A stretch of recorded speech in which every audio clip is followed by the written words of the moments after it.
कथाव्रती जिसने कथा का संकल्प लिया है उन्हें इतनी चीज़ें कथा के दिनों में सेवन नहीं करना चाहिए। वार्ताकम च कलिंदम च पिंडम च मूलकम तथा। कथा के दिनों में बैगन नहीं खाना चाहिए, आलस्य प्रमाद है। कथा के बाद में ज़रूर खाइए, क्योंकि बैगन और आलू खाने से बॉडी में कैल्शियम की कमी नहीं रहती। पनीर जो काम करता है वही आलू करता है।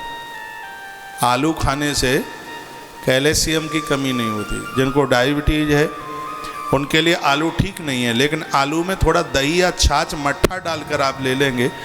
जब आप किसी भी सब्जी में दही और छाछ डालते हैं तो उस सब्जी में प्लीज़ आप टमाटर ना डालें और कोई किसी भी प्रकार की खटाई ना डालें। जिस किसी भी सब्जी में आपने दही डाल दिया है या उसमें छाछ डाल दी तो उसमें टोमेटो की ज़रूरत ही नहीं है, टमाटर की वहाँ बिल्कुल ज़रूरत नहीं है।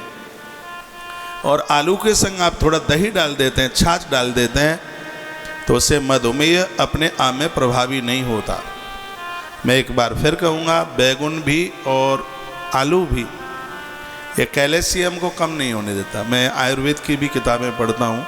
हाँ, यदि किसी अनुष्ठान में आपने बैगन लिया है तो आप आलस्य प्रमाद और ये सोने के लिए विवश कर देगा। इसलिए कथाव्रती अनुष्ठानी व्यक्ति के लिए बैगन ठीक नहीं है। 4 महीना तो बैगन खाया ही नहीं जाता चातुर्य मास में, और उन दिनों में बैगन सस्ता भी काफ़ी बिकता है। मैं उज्जैन में था तो सब्जी में पहले ही दिन इन्होंने 2-2.5 कुंटल बैगन ला करके रख दिए और अचानक मैं रसोई में चला गया। सावन का महीना था, उज्जैन की बात है, महाकाल नगरी में हर साल प्रोग्राम होता है। आप विश्वास करें, मैंने तत्काल रसोई में से 2.5 कुंटल बैगन को और वहाँ से उठवा करके फेंकवा दिया।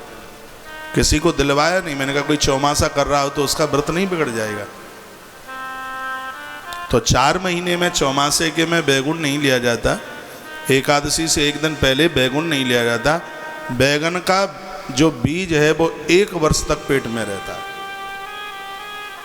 जो मरणासन्न लोग हैं, अंत समय में हैं, उन्हें बैगन मत दीजिए, क्योंकि जब तक बैगन का बीज है पेट में है, ये तो एकादशी के पुण्य को भी कम कर देता है बैगन है।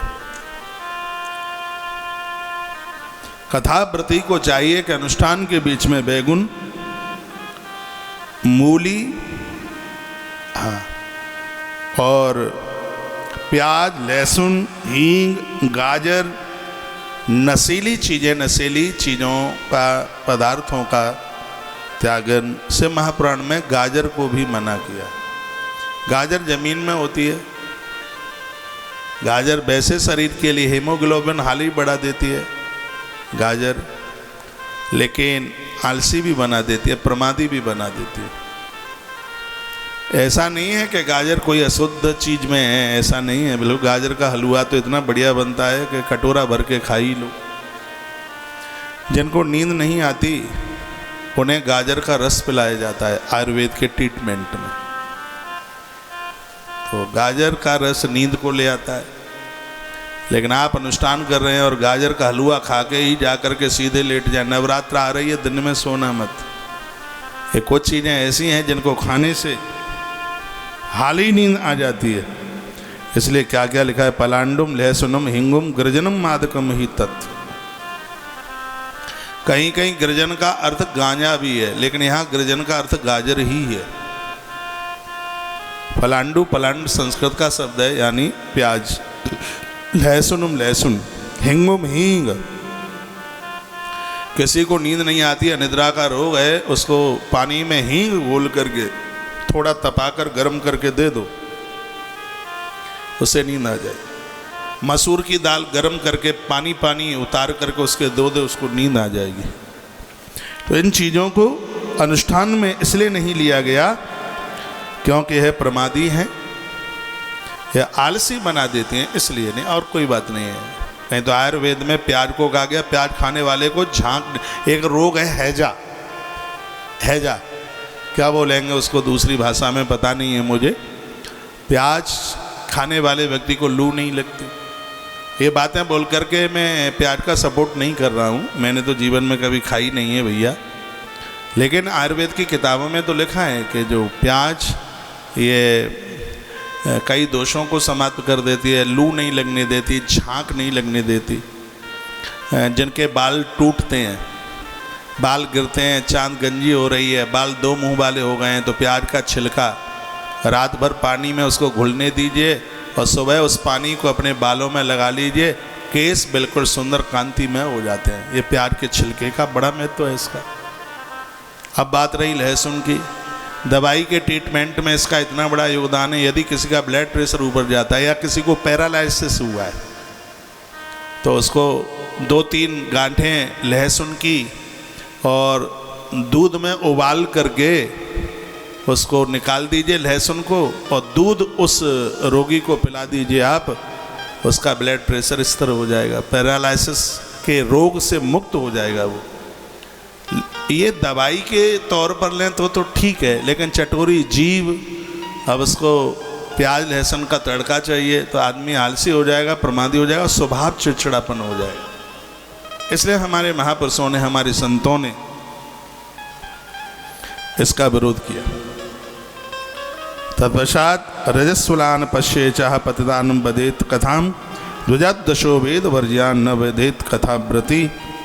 कहा गया है भैया इस कथाव्रति लोगों को चाहिए ऋतुकाल धर्म में उस ऋतुमती नारी को न देखा जाए, पतितों से बचा जाए, ब्राह्मणों से द्वेष करने वालों से बचा जाए, जो वेद का अपमान करते हैं वैसे लोगों से बचना चाहिए।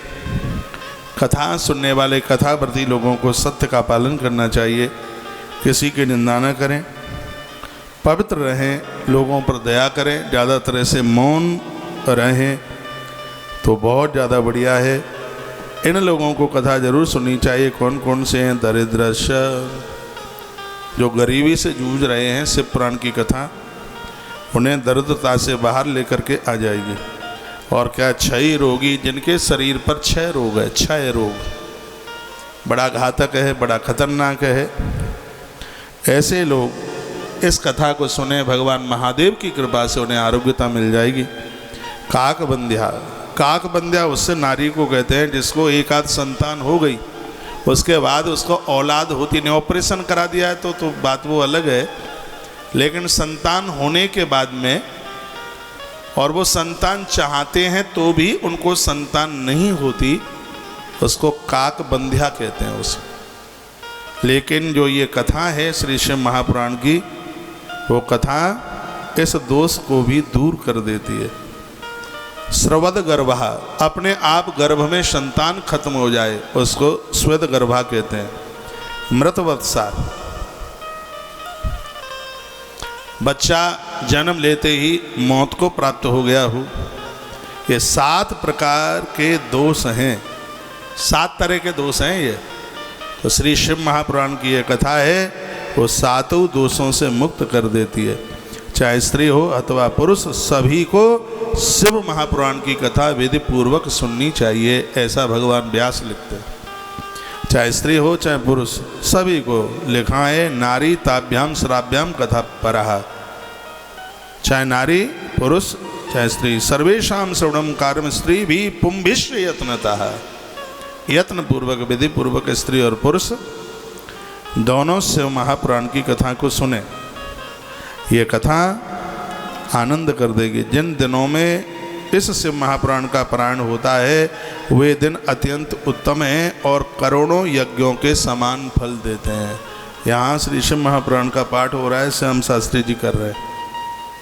लिखा है कि जिस जगह पर श्री शिव महापुराण का पाठ होता है उस स्थान पर 1 करोड़ यज्ञ करके उस स्थान को जितनी शुद्धि पवित्रता मिलती है, उस जगह पर एक शिव महापुराण का आयोजन होने से उस स्थान को इतनी शुद्धि प्राप्त हो जाती है।